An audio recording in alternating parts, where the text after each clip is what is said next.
Guys দেখেন কি পরিমাণ ঝড় বৃষ্টি হচ্ছে আমাদের ভাগেরহাট অঞ্চলে। তো দেখেন গাছপালা ভেঙে চুরমার হয়ে যাচ্ছে, এত পরিমাণ বাতাসের জন্য একেবারে গাছপালা ভেঙে চুরমার হয়ে যাচ্ছে। বাতাসের গতি দেখেন গাইজ। আপনারা সবাই আল্লাহর কাছে দোয়া করেন যে এই ঝড় যেন খুব তাড়াতাড়ি থেমে যায়, মানুষ হাহাকার হয়ে গেছে।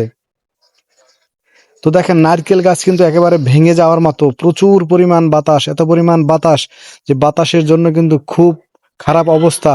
সবাই দোয়া করেন আল্লাহর কাছে যেন এই ঝড় খুব তাড়াতাড়ি থেমে যায়। লা ইলাহা ইল্লা আনতা সুবহানাকা ইন্নী কুনতু মিনাজ জালিমিন।